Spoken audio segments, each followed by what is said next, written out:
আমার বয়স যখন ৭, দূর থেকে আমার মাকে দেখতেছি। আমার মা বধূ সেজে বসে আছে। আমি লক্ষ্য করলাম, আমার মা এদিক সেদিকে কিছু একটা খুঁজতেছে। হয়তো তিনি আমাকেই খুঁজছেন।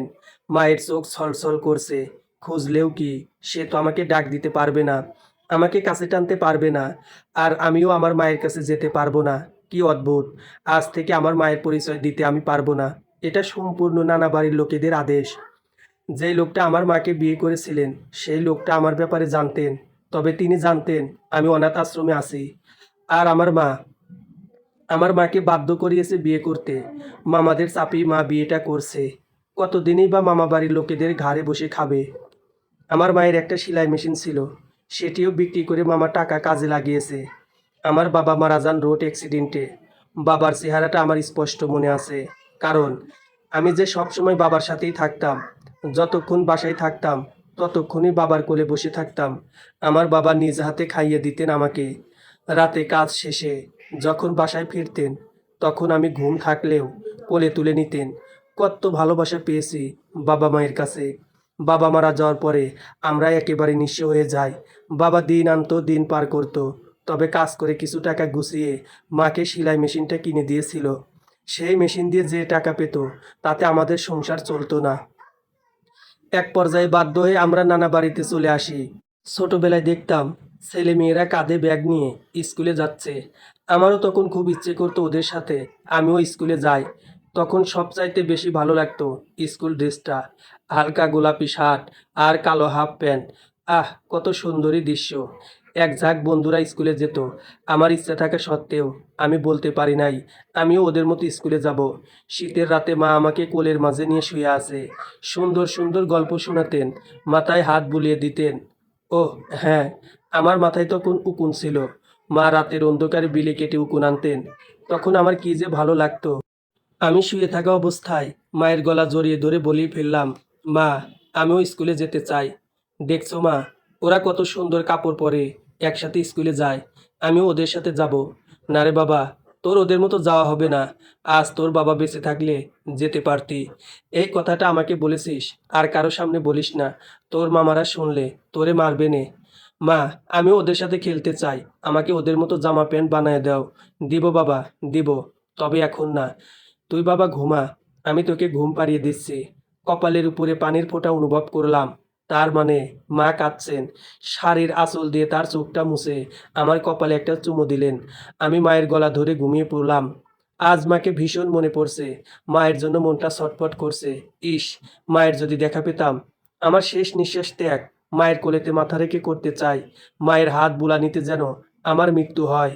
আমার শরীরে মরণব্যাধি ক্যান্সার ধরা পড়েছে। এমন সময় রোগটা ধরা পড়েছে যার কোনো চিকিৎসা নেই। ডাক্তার বলেই দিল আমার আর এই পৃথিবীর আলো বেশি দিন দেখা হবে না। তবে আল্লাহ যদি সহায় হন, তাহলে ইনশাআল্লাহ সুস্থ হয়ে যাব। তবে সম্ভাবনা 1%। ডাক্তার দেখিয়ে আশফাক চৌধুরী আমাকে বাসায় নিয়ে গেলেন। তিনি আমাকে নিজের সন্তানের মতোই দেখেন। আমিও তাকে বাবার মতো সম্মান করি। তবে বাবা ভাবতে পারি নাই আমার মায়ের যেদিন বিয়ে হয়, সেদিনই নানা বাড়ি থেকে বেরিয়ে পড়ি। ফিরে আসার সময় আমার মাকে একটা পলক দেখে আসি। তখন বরযাত্রীতে নানা বাড়ি ভরে গেছে। সবাই বরযাত্রী নিয়ে ব্যস্ত। আমার মা বসে বসে কান্না করতেছে। কিন্তু কেন যে কান্না করতেছে সেটা হয়তো কেউ অনুভব করতে চায়নি। কখনো কেউ বুঝতে চায়নি যে আমার মা তো আমার জন্যই কান্না করতেছিল। আর আমার মায়ের বিয়ের জন্য আমাকে সবার কাছ থেকে আলাদা করে রাখলো। এমনকি আমাকে বলেছিল যে বিয়ের দিন যেন আমি আমার মায়ের সামনে না যাই। আমি যদি আমার মায়ের সামনে যাই, তাহলে আমার মাকে নাকি মারবে এবং সেই সাথে আমাকেও নাকি মারবে। আমার মাকে মারবে, সেই কথা শুনে আমি ভয় পেয়ে যাই। যেই কারণে আমি আমার মায়ের সামনে যাইনি। কিন্তু মায়ের প্রচুর মায়া হলো। আমি আর কিছু না ভেবে নানা বাড়ি থেকে অচেনা জায়গার উদ্দেশ্যে বেরিয়ে পড়ি। কোথায় যাব, কোথায় থাকবো তা ভাবিনি। বিকেলবেলা হাঁটতে হাঁটতে অনেক দূরে চলে গেলাম। রাস্তায় রাস্তায় ঘুরতে থাকলাম। কেউ আমাকে একটা বার খাবার দিল না। প্রায় 2টা দিন আমি না খেয়ে রাস্তায় রাস্তায় ঘুরে বেরিয়েছিলাম। গভীর রাতে আমি একটা ল্যাম্পপোস্টের নিচে বসেছিলাম। ল্যাম্পপোস্টের নিচে বসে থাকার কারণে আমার কপালটা খুলে গেল। আমাকে একা বসা দেখে আশফাক চৌধুরীর চোখে পড়ল। তিনি গাড়ি থেকে নেমে আমার সামনে গিয়ে দাঁড়ালেন। আমার সামনে গিয়ে বললেন, এই ছেলে, তুমি এখানে কি করো এত রাতে? তোমার মতো একটা বাচ্চা ছেলে এখানে থাকে, আর বাইরে তো প্রচুর ঠান্ডা। আমার তো কেউ নেই, আমি তো রাস্তায় রাস্তায় ঘুরে বেড়াই। আমাকে কয়টা টাকা দিবেন? আমি কিছু খাবার কিনে খাইতাম। আমি দুদিন ধরে না খেয়ে আছি। তুমি আমার সাথে যাবে? সেখানে গেলে অনেক খাবার পাবে। তোমার বাবা মা কোথায় থাকে? হুম, যাব। আমাকে খাবার দিলেই হবে। তোমার আত্মীয় স্বজন কে কে আছে? এই পৃথিবীতে আমার কেউ নেই। তুমি আমার সাথে চলো। আমি আর কিছু না বলে আশফাক চৌধুরীর সাথে তার গাড়িতে উঠে বসলাম। তার বাড়িতে নিয়ে একটা মহিলার সাথে আমার পরিচয় করায় দিল। বুঝতে পারলাম যে তিনি হয়তো আশফাক চৌধুরীর স্ত্রী। সেই থেকে আজ এ পর্যন্ত আমার আসার জন্য সব কিছু অবদান এই আশফাক চৌধুরীর। তবে তাকে আমি কখনো বাবা বলে ডাকিনি, সব সময় আঙ্কেল বলে ডাকতাম। আশফাক চৌধুরী আমার নতুন জীবন ফিরিয়ে দিলেন। তিনি আমাকে গোছগাছ করে একটা স্কুলে ভর্তি করিয়ে দিলেন। আমি পড়াশোনা করতে লাগলাম। আস্তে আস্তে পড়াশোনা করে আমি প্রতিষ্ঠিত হতে লাগলাম। আমার বাহিরে অনেক বন্ধুবান্ধব হতে লাগলো। তার ছোট একটা মেয়ে আছে। আমি অবসর সময় তার মেয়েকে নিয়ে খেলতাম। তিনি আমার জন্য এত কিছু করেছেন, তবে কখনো তার বাসার ছিটেফোঁটা কাজ করতে দেয়নি। আমাকে সব সময় সন্তানের মতো আগলে রেখেছেন। কিন্তু কেন বা কোন কারণে আমাকে সে সন্তানের চোখে দেখেছে, এখনো আমার অজানা। তিনি অনেক টাকা পয়সার মালিক। এই জীবনে তার মতো মানুষ পাওয়া আসলে অনেক ভাগ্যের ব্যাপার। আমার অপূর্ণতা যেন তিনি পূরণ করেছেন। গতকাল ডাক্তার দেখিয়ে যখন ডাক্তার রিপোর্ট দিল যে আমার ব্লাড ক্যান্সার, তখন তিনি হাউমাউ করে কেঁদে উঠলেন। আমি নিশ্চুপ নির্বাক হয়ে বসে আছি। কিছু বলার জন্য আমার মাঝে শক্তি ছিল না। আমি তার হাত ধরে বললাম যে, আঙ্কেল, বাসায় চলেন। আজ তাকে বললাম, আমি একটু বাবার কবরের কাছে যেতে চাই। আমি আমার বাবার কবরটা দেখতে চাই, এবং এটাও বললাম আমি আমার মায়ের সাথে একটু দেখা করতে চাই। আমার মা কেমন আছে, কোথায় আছে, আমি একটু দেখতে চাই। সেই ছোটবেলা আমি আমার মায়ের কাছ থেকে চলে এসেছি। আর কখনো তার সামনে যাইনি, এমনকি তার খোঁজ খবর রাখতে যাইনি। আমি তার খোঁজ খবর রাখতে গিয়ে যদি আমার মায়ের সমস্যা হয়, আমার কথা শুনে আঙ্কেল আমার দেশের বাড়িতে আসার জন্য তৈরি হলেন। তিনি তার গাড়ি নিয়ে আমাকে নিয়ে রওনা হলেন। আমি যখন আমার নিজ এলাকায় মধ্যে প্রবেশ করি, কেউ আমাকে চিনতে পারেনি। আমিও সেই গ্রামে গিয়ে সব কিছু ভুলে যাচ্ছি। একটা নতুন গ্রাম, অপরিচিত একটা গ্রাম। আগে যেভাবে ছিল তার কিছুই নেই।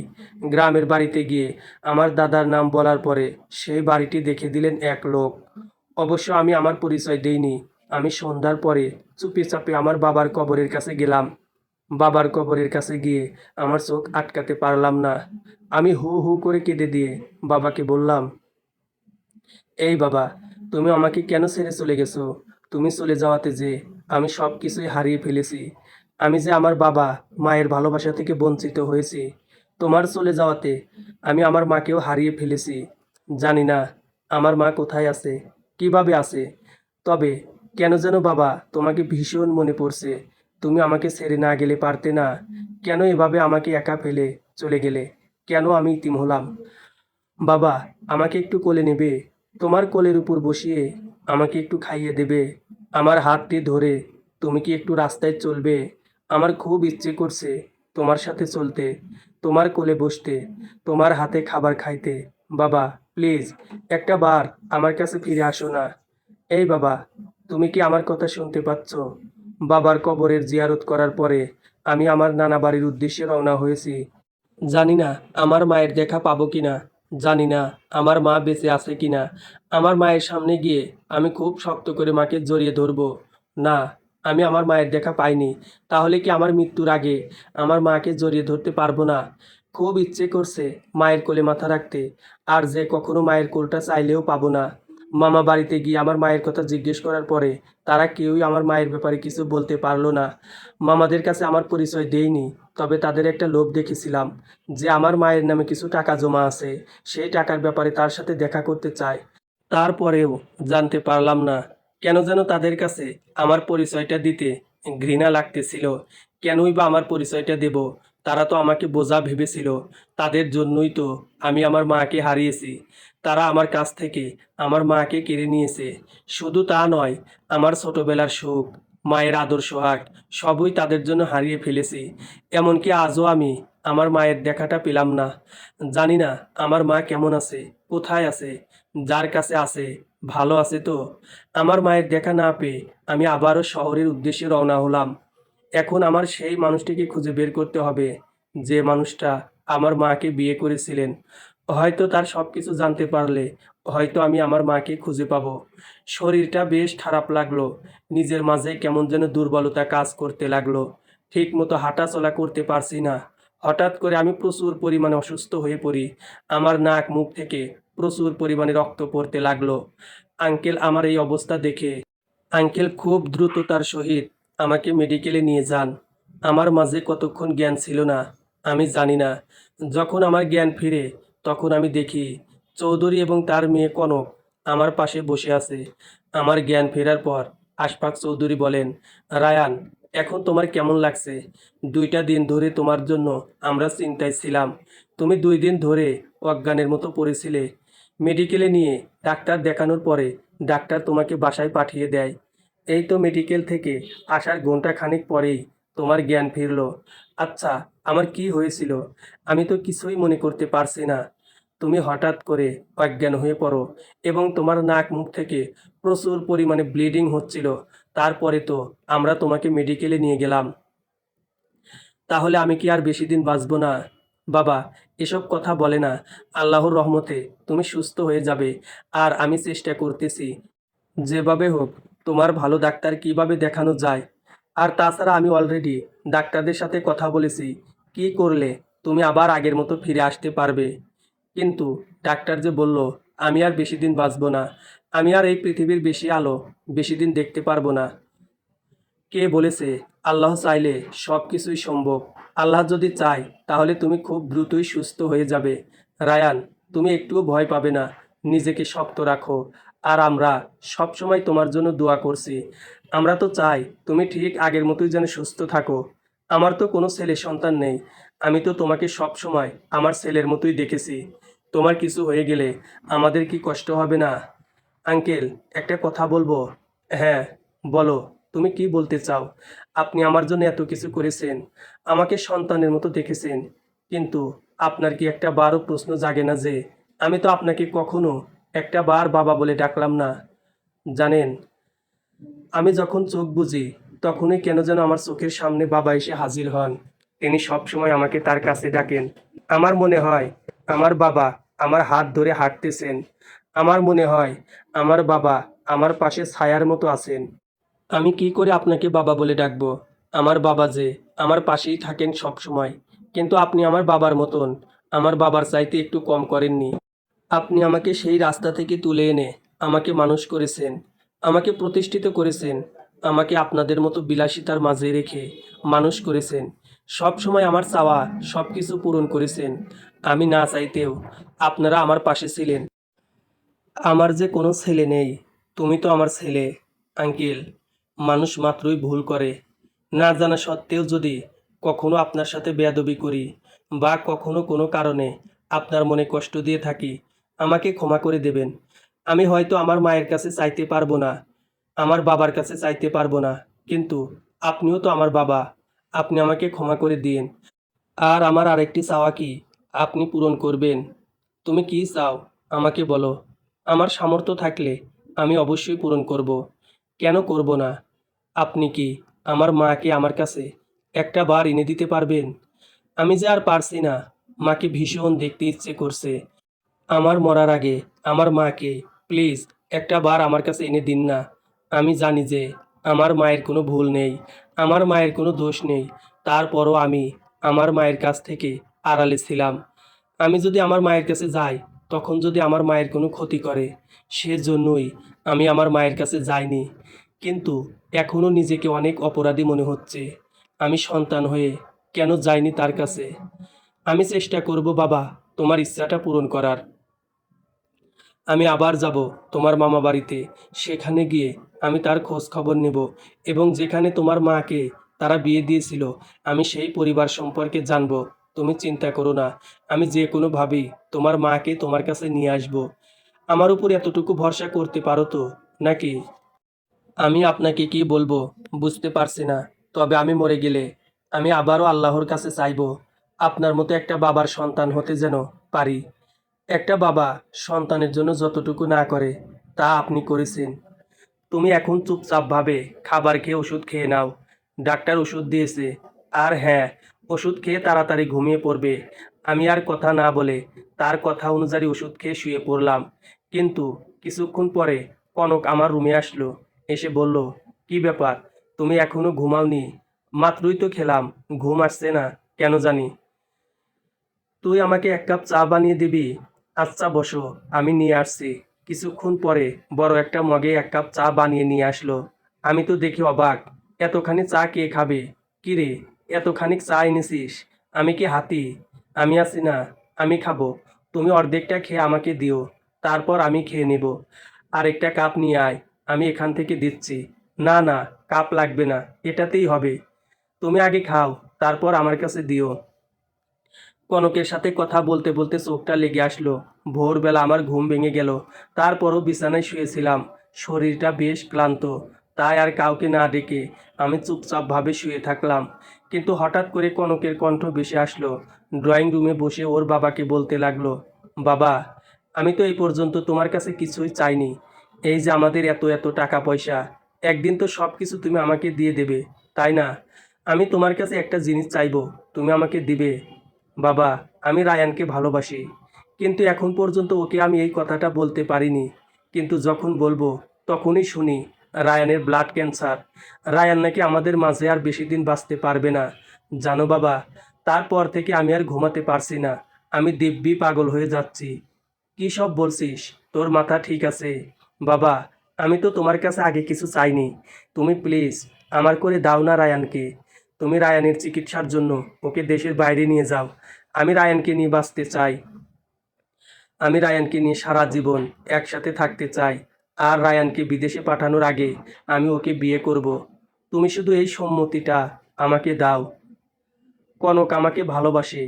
আমার যে মরণব্যাধি ক্যান্সার এটা জানা সত্ত্বেও আমাকে বিয়ে করবে। এটা কখনো সম্ভব না। আমি জেনে শুনে কনকের লাইফটা ধ্বংস করে দিতে পারি না। হয়তো কনকের বাবা কনকের কথার অনুযায়ী আমার সাথে ওর বিয়ে দিতে রাজি হবে এবং আমার চিকিৎসার জন্য দেশের বাইরে পাঠানোর জন্য সব কিছু রেডি করবে। কিন্তু না, আমি তা কখনো হতেই দেব না। আমি কিছুতেই কনকের বাবার আর একটা টাকাও নষ্ট করতে দেব না। আমি জানি আমার মৃত্যু নিশ্চিত। তারা আমার জন্য যথেষ্ট করেছে, কিন্তু হঠাৎ করে কনক কী সব শুরু করছে। এসব পাগলামির কোনো মানেই হয় না। কনকের বাবা মেনে নিলেও আমি তা মেনে নিতে পারি না। ভালোবাসা কি তা নিয়ে কখনো কিছুই ভাবিনি, আর ভাবতেই বা যাব কেন? কনক আমার বন্ধু, ছোটবেলার খেলার সাথী। এসব ভাবতে ভাবতে কখন যে চোখের কোণে জল জমাট বেঁধে আছে আমি বুঝতেই পারলাম না। কিছুক্ষণ পরে কনক আমার রুমে আসলো। এসে বলল, তুমি এখনো ওঠোনি? আমরা সেই কখন থেকে তোমার জন্য অপেক্ষা করে আছি। তোমার না ভোরবেলা ওষুধ আছে, সেটা খেতে হবে তো নাকি? এভাবে কষ্ট পেয়ে থাকলে চলবে? নিজের প্রতি একটু খেয়াল রাখতে হবে, তাই না? তাড়াতাড়ি উঠে ফ্রেশ হয়ে খেতে হবে। তুই যা, আমি এখন আর উঠবো না, আমার ভালো লাগছে না। তাড়াতাড়ি ওঠো, নইলে কিন্তু বাবাকে ডাক দেব। ওই শোন, না থাক, কিছু না, তুই যা তো, আমাকে একটু রেস্ট নিতে দে। দিলি তো ঘুমটা নষ্ট করে। ওই, তোমার কি সমস্যা বলো তো? ইদানিং দেখতেছি তুমি নিজের প্রতি কোনো খেয়াল রাখছো না। এমন কেন করছো? নিজেকে এভাবে ছেড়ে দিলে হবে? একটু কেয়ার তো করতে হবে। আমার এই অনিশ্চিত জীবনে নিজের কেয়ার নিয়ে আর কি হবে? একদিন তো সবাইকে ছেড়ে আমি চলে যাব। আচ্ছা, তুমি কি উল্টাপাল্টা কথা ছাড়া আর কিছু ভাবতে পারো না? তোমার না এইসব কথা আমার শুনতে একদমই ভালো লাগে না। তুমি চলো তো, খেতে বসবো। ফ্রেশ হয়ে খাবার দাবার শেষ করে আমি নিশ্চুপভাবে ডাইনিং টেবিলে বসে আছি। কনক আমার পাশে বসে আছে। হয়তো কোনো কিছু একটা বলতে চাইবে আমাকে, কিন্তু ওকে কিছু বলার সুযোগ না দিয়ে আমি সেখান থেকে উঠে গেলাম। একটু পরে কনক আমার রুমে এসে হাজির। ও খুব সুন্দর একটা শাড়ি পরেছে, লাল পাড়ের হালকা গোলাপি কালারের শাড়ি। কনক চোখে কাজল পরেছে আর কপালে কালো টিপ। আমার সামনে এসেই বলল, টিপটা একটু ঠিক করে পরিয়ে দাও তো। আয়না আছে, আয়না দিয়ে ঠিক কর। আরে, আমার হাতে তো নেইল পালিশ লাগিয়েছি, তাই তো তোমাকে এসে বললাম। আচ্ছা, সামনে দাঁড়া তাহলে। তুই একটা কথা কি জানিস? কি? সব চাওয়া কিন্তু পাওয়া যায় না, আর সব পাওয়া কখনো ভাবাও যায় না। চাওয়া পাওয়ার এই দুনিয়াটা বড় নিষ্ঠুর। আমি চেয়েছিলাম খুব সুন্দরভাবে বাঁচতে, তোদের মতো সুন্দর একটা ফ্যামিলি পেয়েছিলাম, কিন্তু দেখ, ভাগ্যের খেলায় তোদের মতো একটা ভালো ফ্যামিলি পেয়ে গেলাম। আমি তোর মতো ভালো একটা সঙ্গী, বাবা মা সবই পেয়েছিলাম। আমিও চেয়েছিলাম আমার সারাটি জীবন তোদের এই পরিবারে কাটিয়ে দেওয়ার, কিন্তু আমারই চাওয়াটা আর পাওয়া হবে না, আর কখনো সম্ভব না। কিছু চাওয়া পূর্ণতা পায় না, অপূর্ণতা থেকে যায়। তাই সব চাওয়া কখনো প্রকাশ করতে নেই, নিজের মাঝে লুকিয়ে রাখতে হয়। হঠাৎ করে তুমি এমন করে বলছো যে, না, এমনি বলছি, মিথ্যে কিছু তো বলিনি। চলো আমরা ঘুরতে বের হই। ভালো লাগছে না আমার। এভাবে চুপচাপভাবে কতক্ষণ বাসায় থাকবে? বাইরে চলো, মনটা ফ্রেশ হবে, আর তোমার অনেক ভালো লাগবে। বাসার মধ্যে আছি, এটাই বেশ। আরে চলো না, এমন করতেছো কেন? আর তাছাড়া তোমায় আমার কিছু বলার আছে, অন্য কোনো একদিন বলিস, তবে আজ না। আমি জানি কনক আমাকে কি বলবে। হয়তো কনক ভালোবাসার কথাটাই আমাকে বলবে, কিন্তু সেই সুযোগটা আমি কখনোই দেব না, আর কখনো সুযোগ পাবে না। আমি হারিয়ে যাব অনেক দূরে, সবার আড়ালেই থেকে যাব। কনককে আমি আর কোনো পাত্তা দিলাম না। ও আমার রুম থেকে চলে গেল। বিকেলবেলা আমি ওদের বাসা থেকে বেরিয়ে এলাম। রাস্তায় হাঁটছি আর ভাবছি, আমার জীবনটা এমন না হলেও পারতো। সেই ছোটবেলায় আমার লাইফটা নষ্ট হয়েছে, তখন মরে গেলে সেটাই অনেক ভালো ছিল। কিন্তু আমি যে কনকের পরিবারের সবার মায়ার জালে আটকে গেছি, ওদের কাছে সুন্দর একটা পরিবার পেয়েছি আমি। আজ আমার বাবা বেঁচে থাকলে হয়তো এমন সুন্দর একটা পরিবার আমার থাকতো। আমার নিজের মায়ের ভালোবাসাটা পেতাম, বাবার কেয়ার পেতাম। আর কিছু না হোক, বাবা আমাকে শাসন করতে পারতো।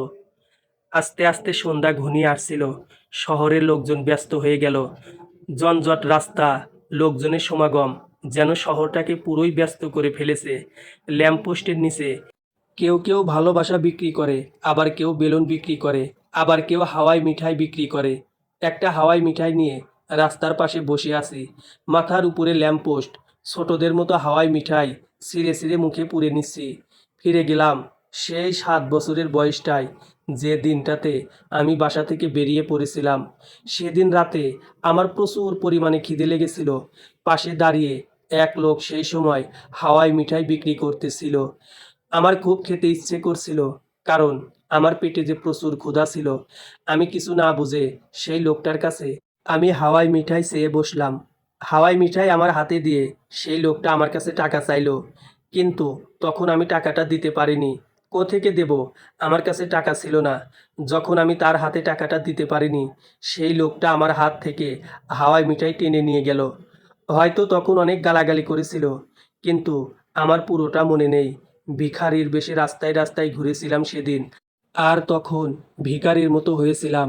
আমার যে কেউ ছিল না, কিন্তু এখন আমার সবই আছে। আমার বেঁচে থাকার ইচ্ছা আছে, কিন্তু আমি যে আর বেঁচে থাকতে পারবো না। এই রায়ান, কাঁদছিস কেন? এই দেখ, তোর পাশে তোর বাবা আছে। এভাবে ভেঙে পড়লে হবে? তোর সাথে তো তোর বাবা মায়ের দোয়া আছে। আল্লাহর দোয়ায় তোর কিছুই হবে না। আমার বাবার ভয়েসটা আমার কানে ভেসে উঠল। আমি এদিকে সেদিকে তাকিয়ে আমি বাবাকে দেখতে পেলাম না।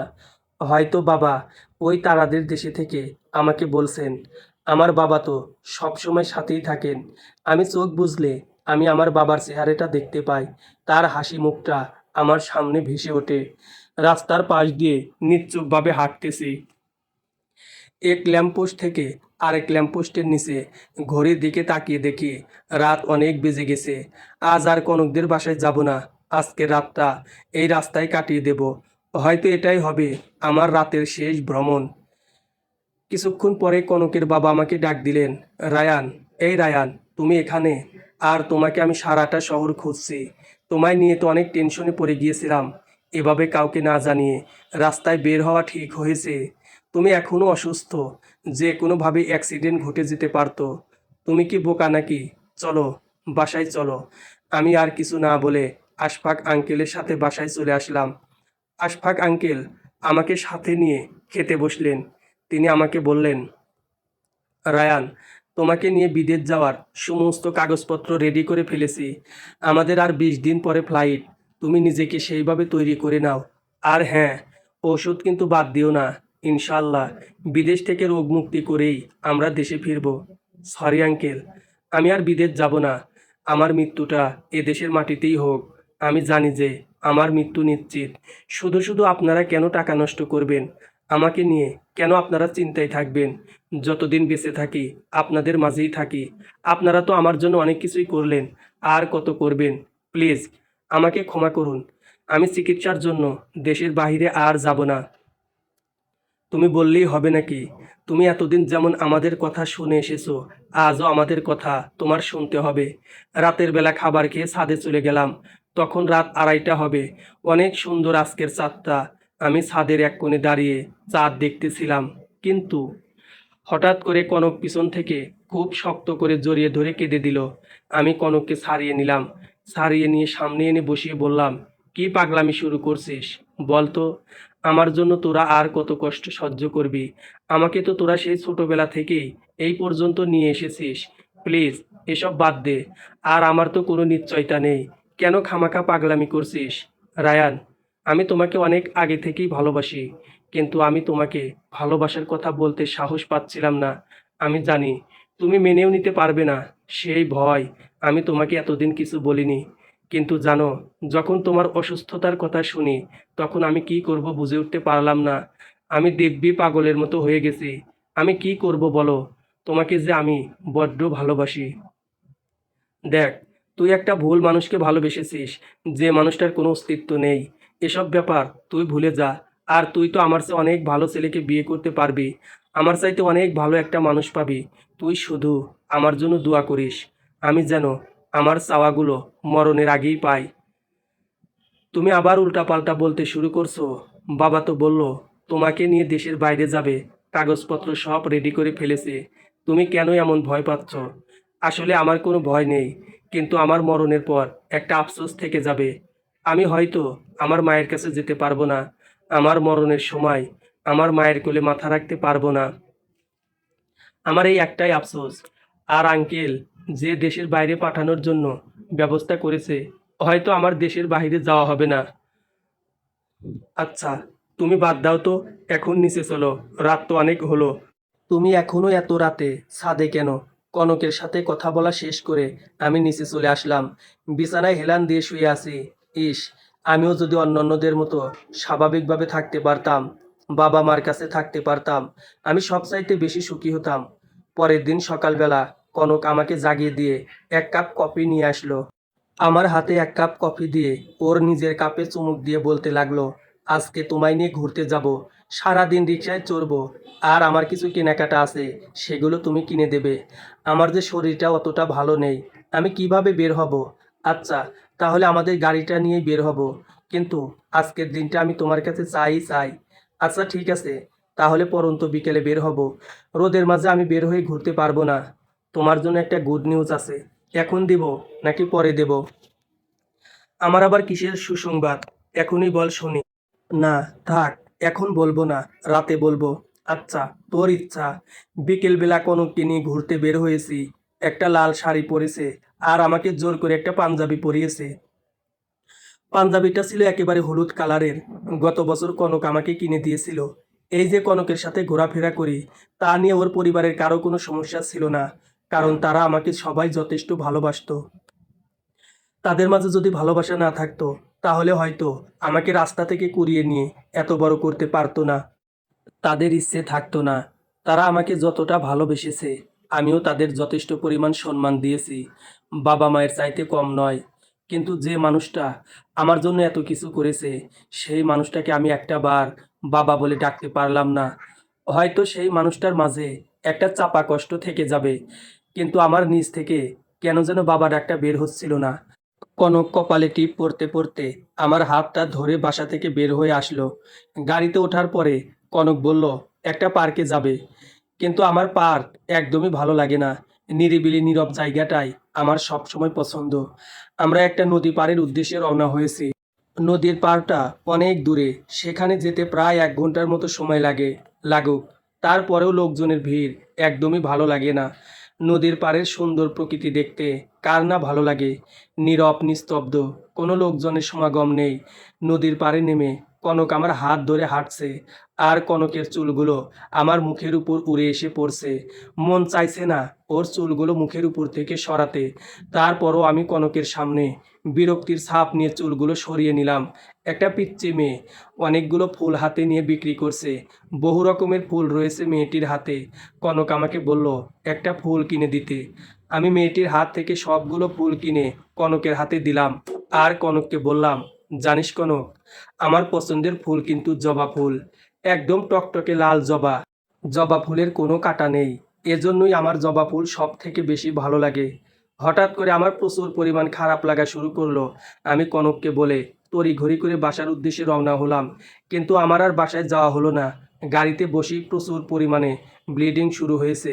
নাক মুখ থেকে প্রচুর পরিমাণে রক্ত ঝরছে। এক পর্যায়ে আমি সেন্সলেস হয়ে পড়ি।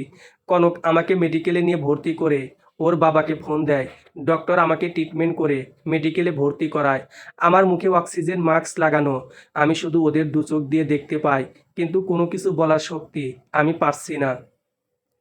কনকের বাবা আমার মাথায় হাত বুলিয়ে দিয়ে বলছে, চিন্তা করিস না, সুস্থ হয়ে যাবি। কনক অনবরত দু চোখের পানি ফেলছে আমার আড়ালে। আমি বুঝতে পারলাম হয়তো এখানেই আমার জীবনের সমাপ্তি ঘটবে। ডক্টর আমাকে ইঞ্জেকশন দিয়ে ঘুম পাড়িয়ে দিয়ে গেলেন। আমি যখন চোখ মেলে তাকাই, তখন দেখি সবাই আমার চারিপাশে বসে আছে। দুজন লোক আমার মুখের সামনে এসে বসলো। একজন লোক ছিল অপরিচিত, আর একজন ছিলেন আমার মা। আমি মাকে চিনতে একদমই ভুল করিনি। আমার মা আমার চোখের দিকে তাকিয়ে আছে নির্বাক হয়ে। সে কোনো কথা বলতে পারছে না, তার দু চোখ থেকে গড়িয়ে জল পড়তেছে। আমার মা হয়তো আমাকে কিছু বলতে চাচ্ছিলেন, কিন্তু কেন যেন তার মুখ থেকে কিছুই বের হচ্ছে না। আমার মা আমার বুকের উপর মাথা রেখে হু হু করে কেঁদে উঠলেন। আমার মুখ থেকে অক্সিজেন মাস্কটা সরিয়ে আমার মাকে বললাম, মা, আমার মাথাটা তোমার কোলের উপরে নেবে। আমি শুধু মাকে এতটুকুই বলতে পেরেছিলাম। ডক্টর আমার মুখে আবারও মাস্ক লাগিয়ে দিলেন, কিন্তু ততক্ষণে আমার নিঃশ্বাস ঘনিয়ে আসলো। আমার নিঃশ্বাস নিতে অনেক কষ্ট হচ্ছে। আমার বুকের উপর অনেক ভারী পাথর রেখেছে কেউ, হয়তো এমন মনে হচ্ছে। আমার মা আস্তে করে তার কোলের উপর আমার মাথাটা নিলেন। আমার মাথায় হাত বুলিয়ে দিচ্ছেন মা, আর তার চোখের পানি টপ টপ করে আমার কপালের উপরে পড়ছে। আমার খুব ইচ্ছা হয়েছিল আমার মাকে খুব শক্ত করে জড়িয়ে ধরবো, কিন্তু সে শক্তিটুকু আর আমার মাঝে নেই। আমার সমস্ত শক্তি হারিয়ে ফেলেছি। আমার মাকে অনেক কিছু বলার ছিল, কিন্তু আমি তাকে কিছুই বলতে পারলাম না। কনকের বাবাকে হাজারো ধন্যবাদ। তার ঋণ কেউ শোধ করতে পারবে না। তিনি আমার শেষ চাওয়া পাওয়া পূরণ করেছেন। এমন বাবা পাওয়া আসলে ভাগ্যের ব্যাপার। সবাইকে নিয়ে আমার অনেক কথা জমেছিল, কিন্তু ততক্ষণে আমার নিঃশ্বাস একেবারে বন্ধ হয়ে গেল। সব চাওয়া পূরণ হয় না, সব পাওয়া চাইতে হয় না। চাওয়া পাওয়ার এই খেলায় কে হেরে যাবে, কে জিতে যাবে, তা কখনো কল্পনা করাও যায় না। হাজারো চাওয়া ব্যর্থ হয়ে যায়, আবার একটা পাওয়া নিমেষেই ধ্বংসে পরিণত হয়। কেউ চায়, আবার কেউ পেয়েও হারিয়ে ফেলে। সমাপ্ত।